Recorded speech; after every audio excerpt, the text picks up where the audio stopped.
video 4, email 4, we are at the detection phase. You're here because you want to get rid of diets, you want to have the freedom in your body and in your lifestyle, and most of all, just shed yourself of those body dysmorphic tendencies.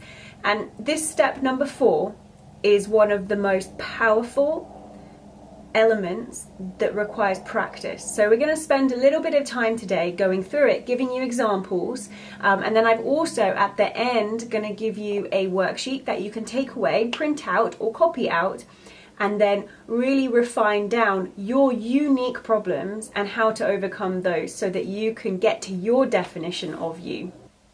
You've defined where you want to be, and I'm guessing if you're here, that place is more along the lines of having freedom from diets, loving the body that you're in, and gaining confidence rather than restriction. So that's what I'm going to base all of these common obstacles upon, and then again give you those examples of it. And again, I'm going to tie in what we talked about last time, and that was determining your way, and that was dependent upon your personality type, which was either progressive, traditional, or somewhere in the middle, hybrid.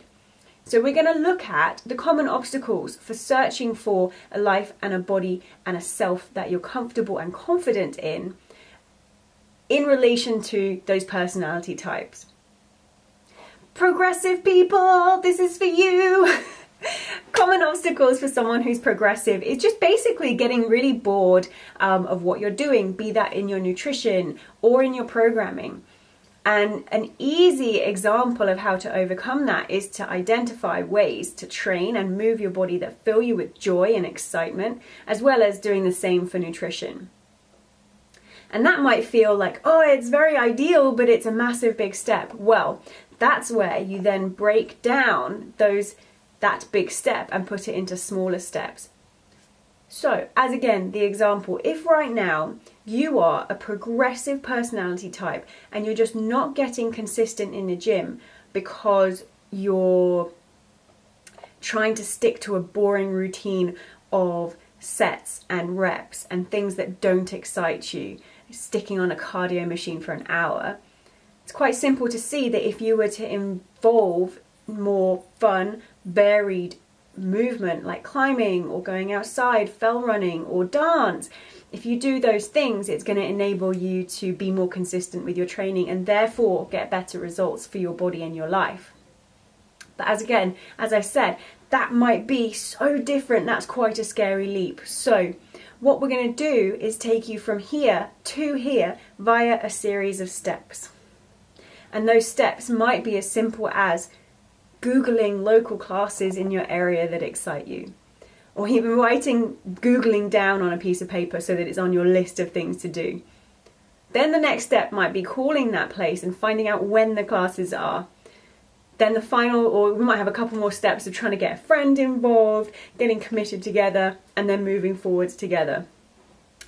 Those steps vary for each person, but the point being is you're not just jumping from point A to point B, you are making little steps in between. And that's where the little homework download that's available below is going to be really helpful for you. So please grab that and it will help you identify your unique problems and then again, how to overcome them.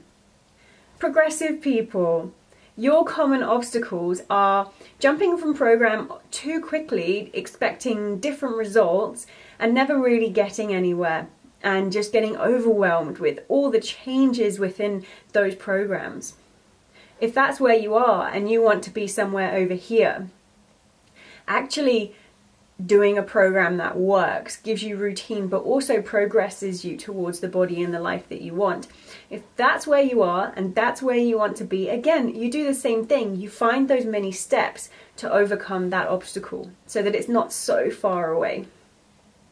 So again, there's a download sheet available. I want you to grab it, print it out, or just copy it out onto a piece of paper and physically sit for, it's going to take you maybe 15-20 minutes. Sit with that paper and really write down on the left-hand side of the page what your unique individual obstacles are. Then on the right-hand side of the page, what your optimal and ideal would be. And then in the middle, you're going to create this amount of stepping stones of, points that you need to go through to get you from point A to point B to enjoy it rather than forcing it. And then once you've got that, the next stage is the doing. And that's what we're going to talk about tomorrow. And I'm really excited with this because this is where the rubber hits the road. So I will speak to you then. Have a great day. Take your time, 10, 15, 20 minutes. Identify 1, 2, or 3 of your top obstacles and how to overcome them. As always, I'm here. If you want to, please just send me back any of your writings and I will always reply to everything that you send me. So I look forward to hearing from you in any way, shape or form, and I will see you on our next video.